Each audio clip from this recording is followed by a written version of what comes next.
आखिरी 3 गेंद पर बेंगलुरु को जीत के लिए चाहिए थे 10 रन। पहले ट्रॉफी से बस 10 रन दूर खड़ी थी बेंगलुरु की क्रिकेट टीम। फिर स्मृति मंधाना के साथ मिलकर एलिस पेरी ने किया कुछ ऐसा, इतिहास के पन्नों को पलट करके पूरे क्रिकेट जगत में लगाया है भूचाल। तो आखिर कैसे दिल्ली के दिए गए 218 रनों के लक्ष्य का पीछा करते हुए स्मृति और पेरी ने उड़ाई दिल्ली के गेंदबाजों की धज्जियां। आखिर इस फाइनल के रोमांचक मुकाबले में कौन सी टीम मार पाई अंत में बाजी? आखिरी 3 गेंद में जब थी 10 रनों की दरकार तो कौन सी टीम जमा पाई है आईपीएल की ट्रॉफी पर कब्जा? क्या बेंगलुरु साकार कर पाई अपना सालों पुराना सपना? इस रोमांचक फाइनल की रोंगटे खड़े कर देने वाली पूरी हाईलाइट हम आपको दिखाएंगे, लेकिन उससे पहले आपको क्या लगता है स्मृति और पेरी में कौन है सबसे खतरनाक बल्लेबाज? अपनी राय में नीचे कमेंट करके जरूर बताइए। दोस्तों 16 सालों के बेंगलुरु फैंस के सपने को साकार कर बेंगलुरु की महिला क्रिकेट टीम ने फाइनल में अपनी जगह बनाई थी। उनके पास इतिहास में पहली बार आईपीएल ट्रॉफी पर कब्जा जमाने का सुनहरा मौका था, लेकिन सामने खड़ी थी दिल्ली की टीम। यानी कि बेंगलुरु के लिए फाइनल की ट्रॉफी हासिल करना किसी अग्नि परीक्षा से कम नहीं था। इस रोमांचक फाइनल की शाम सिक्का स्मृति मंधाना के पक्ष में रहा और उन्होंने टॉस जीतकर पहले दिल्ली को बल्लेबाजी करने का फैसला किया, जो शुरुआत में तो उनके हक में था। एलिस पेरी ने दिल्ली को सबसे बड़ा झटका तो 0 रनों के स्कोर पर ही दे दिया, लेकिन उसके बाद दिल्ली के कप्तान मैगलेनिंग और शेफाली वर्मा के तूफान में बेंगलुरु के गेंदबाज ताश के पत्तों की तरह हवा में हो गए। शेफाली वर्मा ने जहां एक तरफ 99 रन बना डाले तो लैनिंग ने भी 66 रनों की बेमिसाल पारी खेलकर अपनी टीम को 20 ओवर में 217 रनों तक पहुंचा दिया। यानी कि फाइनल की जंग में ही बेंगलुरु के सामने एक पहाड़ जैसा लक्ष्य था, जिसका पीछा करना बिल्कुल भी आसान नहीं था। बेंगलुरु की तरफ से रेणुका सिंह ठाकुर ने 2 और एलिस पेरी ने 2 सफलताएं हासिल की। अब बेंगलुरु की तरफ से इस लक्ष्य का पीछा करने के लिए सोफी डिवाइन के साथ स्मृति मंधाना मैदान में कदम रख चुकी थी। जी हाँ दोस्तों, आते ही स्मृति मंधाना ने पहली गेंद पर मिड विकेट के क्षेत्र में बेहतरीन चौका जड़कर अपना खाता खोला था, जिससे अंदाजा हो गया था कि स्मृति इस फाइनल में कुछ बड़ा हासिल करना चाहती हैं, क्योंकि अब तक इस टूर्नामेंट में उन्होंने कुछ खास प्रदर्शन नहीं किया था। हालांकि दूसरी तरफ से बेंगलुरु को एक के बाद एक 2 झटके लगे। दूसरे और तीसरे ओवर में बेंगलुरु के 2 बल्लेबाज बारी बारी पवेलियन की शोभा बढ़ाने लौट गए। स्कोर बोर्ड पर केवल 12 रन थे और स्मृति का साथ छोड़कर 2 खिलाड़ी पवेलियन लौट गए। ऐसा लगा था कि बेंगलुरु की क्रिकेट टीम एक बार फिर बिखरने वाली है, लेकिन इस बार स्मृति का साथ निभाने के लिए मैदान में आई थी एलिस पेरी और उनके साथ दिल्ली की खटिया खड़ी करते हुए इन दोनों ने कुछ ऐसा कर दिखाया कि पूरी दुनिया उन्हें सलाम करने लगी। विकेट गिरने का सिलसिला थम चुका था। ऐसा लगा कि ये दोनों बल्लेबाज संभल कर बल्लेबाजी करेंगे, लेकिन चुनौतियों से डरकर ये दोनों बल्लेबाज कभी भी थमते नहीं है। आते ही एलिस पेरी ने गेंदबाज के सिर के ऊपर से गगनचुंबी छक्का लगाकर अपना खाता खोला और अपनी धाकड़ बल्लेबाजी का ऐलान कर दिया। दूसरी तरफ स्मृति भी शानदार लय में नजर आ रही थी और इन दोनों खिलाड़ियों ने मिलकर दिल्ली के गेंदबाजों की बेरहमी पिटाई करके 6 ओवर के पावर प्ले में बेंगलुरु को 50 रनों के स्कोर के पार पहुंचा दिया। हालांकि ये कुछ खास नहीं था, लेकिन उसके बाद उन्होंने अपने गेयर में और भी बदलाव किया। शिखा पांडे के एक ओवर में दोनों ने मिलकर 2 छक्के और 2 खतरनाक चौके लगाए। इस ओवर में पूरे मैच का मोमेंटम ही बेंगलुरु की तरफ से कर दिया गया। देखते ही देखते स्मृति मंधाना ने केवल 31 गेंद पर 3 छक्के 4 चौकों की बदौलत अपना अर्धशतक ठोक दिया, जिस पर पूरा स्टेडियम स्मृति के नारों से गूंज उठा। उनसे कंधे से कंधा मिलाते हुए 100 ओवर से पहले ही बेंगलुरु की टीम को पेरी ने 100 रनों के पार पहुंचा दिया। दोनों तरफ से दिल्ली के गेंदबाजों की खोपिटाई हो रही थी। दिल्ली के कप्तान मैगलेनिंग अपनी आंखों पर भरोसा नहीं कर पाई। उनके हाथों से रेत की तरह मैच फिसलता जा रहा था। उन्होंने इन दोनों को आउट करने के लिए हर एक रणनीति अपना ली, लेकिन बल्ले से गेंदबाजों की शामत ला चुकी पेरी ने भी देखते ही देखते अपना अर्धशतक ठोक दिया। इन दोनों के बीच 150 रनों की एक बहुमूल्य साझेदारी भी हो चुकी थी, जिससे दिल्ली को इस मुकाबले से लगभग बाहर ही फेंक दिया। स्मृति मंधाना बहुत तेजी से अपने शतक की तरफ बढ़ रही थी। उनके पास इस आईपीएल का पहला शतक जुड़ने का सुनहरा चांस था। राधा यादव की लगातार 2 गेंद पर उन्होंने 2 चौके लगाए और 99 रनों के स्कोर तक पहुंच गई। पूरा स्टेडियम उनका शतक देखने के लिए खड़ा था और उन्होंने अपने फैंस को बिल्कुल भी निराश नहीं किया। पॉइंट के ऊपर से गेंद को स्टेडियम के दूसरे स्टैंड में मारकर छक्के के लिए स्मृति ने अपना वुमेन आईपीएल का पहला शतक ठोक दिया। वह भी इस फाइनल के मंच पर दिखा दिया कि इस ट्रॉफी को अपने नाम करने के लिए कुछ भी करने को तैयार है। दूसरी तरफ पेरी ने भी उनका बखूबी साथ निभाया। देखते ही देखते यह मुकाबला अंतिम ओवर में जा पहुंचा, जहां 6 गेंद पर बेंगलुरु को जीत के लिए 19 रनों की दरकार थी।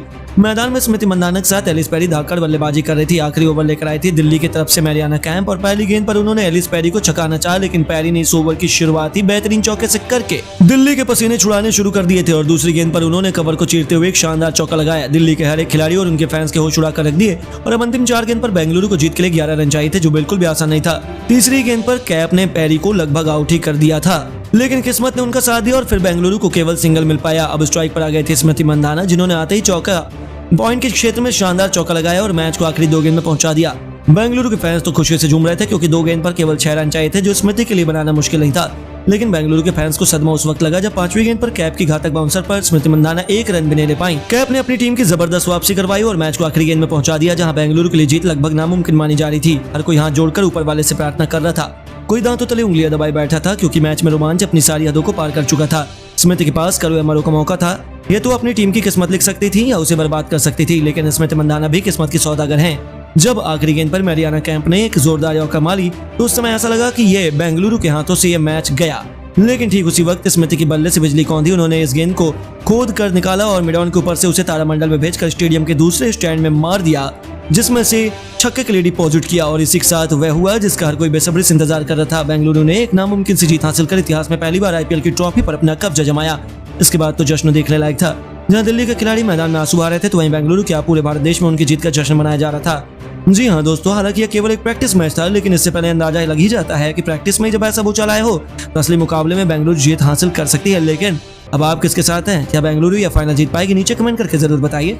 दोस्तों, ऑस्ट्रेलिया इस सनसनी एलिस पेरी ने मुंबई को पीटकर पहले बेंगलोर को फाइनल में पहुंचाया, तो फिर कोहली से लेकर धोनी के सम्मान में कह गई कुछ ऐसा करोड़ों हिंदुस्तानियों के दिलों में बनाई जगह। एक ऐसी खास जगह तो आखिर कैसे एलिस पेरी ने 16 साल पुराने बेंगलोर फैंस के सपने को किया साकार। आखिर मुंबई इंडियंस को पीटने के बाद धोनी और कोहली के सम्मान में उन्होंने ऐसा क्या बयान दिया जो देखते ही देखते आग की तरह वायरल हो गया। कैसे उन्होंने स्मृति मंधाना को बताया इस जीत का सबसे बड़ा हीरो। उनका वो दिलों को छू लेने वाला पूरा बयान तो हम आपको दिखाएंगे, लेकिन उससे पहले आपको क्या लगता है कि एलिस पेरी और स्मृति मंधाना मिलकर बेंगलोर को वुमेन आईपीएल का चैंपियन बना पाएंगे या नहीं?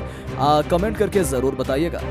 दोस्तों, बेंगलोर फैंस के लिए इस बार का वुमेन आईपीएल किसी सपने से कम नहीं था। पहले तो ऐसा लगा था कि बेंगलोर WPL से बाहर होने वाला पहली टीम होगी, लेकिन फिर उनके जाबाज खिलाड़ियों ने ऐसा पलटवार कर दिखाया कि आज बेंगलोर की टीम फाइनल में पहुंच चुकी है। जी हां, WPL 2024 का एलिमिनेटर मैच बेहद ही रोमांचक रहा।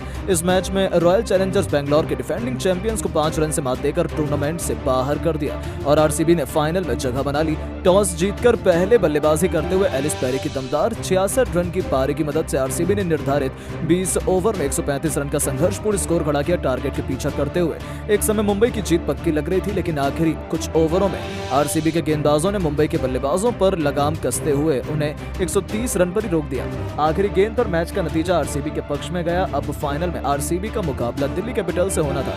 यह मैच 17 मार्च को होना है। आरसीबी पहली पारी में इस टूर्नामेंट के फाइनल में पहुंची है, जबकि दिल्ली कैपिटल्स की टीम लगातार दूसरी बार फाइनल के लिए क्वालिफाई हुई है। ये कोई पहली बार नहीं था जब डिफेंडिंग चैंपियंस को बेंगलोर या फिर कहें एलिस पेरी ने झटका दिया हो। मुंबई को टूर्नामेंट में अपने आखिरी लीग मैच में आरसीबी ने मुंबई को मात दी थी। इस मैच में एलिस पेरी की घातक गेंदबाजी से मुंबई की बल्लेबाजी पूरी तरह बिखर गई थी। पेरी ने 6 विकेट चटकाकर मुंबई की बल्लेबाजी तहस नहस कर दी थी।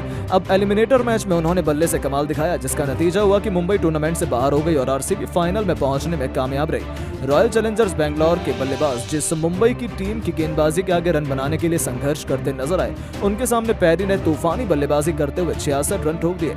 उनकी इस पारी में 8 चौके और 1 छक्का शामिल रहा। इस पारी के दम पर आरसीबी ने मुंबई के सामने जीत के लिए चुनौतीपूर्ण स्कोर खड़ा किया और फिर मुंबई को हराकर उन्होंने अपने सालों पुराने सपने को साकार कर दिखाया, जहां अब आखिरी चुनौती उनकी दिल्ली के सामने है। लेकिन बेंगलोर को फाइनल में पहुंचाने के बाद तो जीत के हीरो एलिस पेरी की भी भूमिका खुशी का ठिकाना नहीं था और फिर अपने बयान में वो कुछ ऐसा कह गए कि करोड़ों हिंदुस्तानी भी उन्हें सलाम करने को मजबूर हो गए। जी हाँ, पेरी ने कहा कि इतने बड़े टूर्नामेंट के फाइनल में पहुंचना हमारे लिए खुशकिस्मती है। मैं फाइनल का इंतजार नहीं कर सकती। आखिर मोमेंट पर इतनी मजबूत टीम के सामने इतना छोटा सा टोटल डिफेंड करना अपने आप में काबिले तारीफ है। स्मृति ने टीम को बेहतरीन तरीके से लीड किया, वो सभी को साथ लेकर आई। मैंने पिछले मुकाबले में जो रन बनाए थे उससे मेरा कॉन्फिडेंस हाई था। पिछले सीजन की खराब परफॉर्मेंस के बाद सभी खिलाड़ी साथ आए। स्मृति ने सबका हौसला बढ़ाया, बेहतरीन तरीके से उसने कप्तानी की। निश्चित तौर पर वो एक बेहतरीन खिलाड़ी और कप्तान है। फाइनल में मैं इंतजार नहीं कर सकती हूँ। जी हाँ दोस्तों, स्मृति मंधाना की तो उन्होंने तारीफ की, साथ ही साथ धोनी और कोहली के सम्मान में कहा कि विराट कोहली इस टीम के आइकॉन हैं। हम उनके सपने को साकार करना चाहते हैं। उम्मीद है कि विराट को हमारी महिला टीम पर गर्व होगा। उनके लिए हम ये टूर्नामेंट का खिताब जीतना चाहते हैं और उम्मीद है कि हम उनकी उम्मीदों को टूटने नहीं देंगे। महेंद्र सिंह धोनी हम सभी के लिए प्रेरणा है। वो एक महान खिलाड़ी और कप्तान है। मुझे इंडिया में जाकर पता चला कि लोग उनकी भगवान की तरह पूजा करते हैं। वो ग्रेट है। मुझे भी उनसे काफी कुछ सीखने को मिला है। इंडिया में आकर इस क्रिकेट को देखने का मेरा नजरिया ही बदल गया। तो दोस्तों, देखा आपने कैसे पेरी ने तो अब हर किसी का दिल जीत लिया है। लेकिन आपको क्या लगता है कि बेंगलोर इस बार वुमेन आईपीएल की चैंपियन बन पाएगी या नहीं? नीचे कमेंट करके जरूर बताएं। दोस्तों, आईपीएल 2024 से पहले एक बार फिर से चोटिल हुए हार्दिक पांड्या मुंबई की टीम के लिए रोहित शर्मा बने दोबारा से कप्तान। जी हाँ दोस्तों, बिल्कुल सही सुना आपने। इस आईपीएल 2024 के शुरू होने से पहले मुंबई की टीम को बड़ा झटका लग गया है, जहां मुंबई की टीम के महान कप्तान हार्दिक पांड्या अब अचानक से चोटिल हो गए हैं और अब उनकी जगह पर रोहित शर्मा टीम की दोबारा से कप्तान बन चुके हैं। तो आखिरकार क्या है मामला? क्यों अचानक दिमाग से हार्दिक पांड्या चोट के चलते इस बार के आईपीएल से भी बाहर हो चुके हैं। ये तो हम आपको बताएंगे ही, साथ ही में उनकी जगह पर रोहित शर्मा दोबारा से कप्तान बनेंगे या फिर कोई और, इस बारे में भी हम आपको बताने वाले हैं, तो वीडियो को एंड तक जरूर देखिएगा। लेकिन उससे पहले आपको क्या लगता है, हार्दिक पांड्या और रोहित शर्मा में कौन आईपीएल इतिहास का सबसे बेहतरीन बल्लेबाज और कप्तान है? कमेंट में जरूर बताइए। दोस्तों, जैसा कि आपको पता है, आईपीएल 2024 की तैयारी में सभी खिलाड़ी लगे हुए हैं।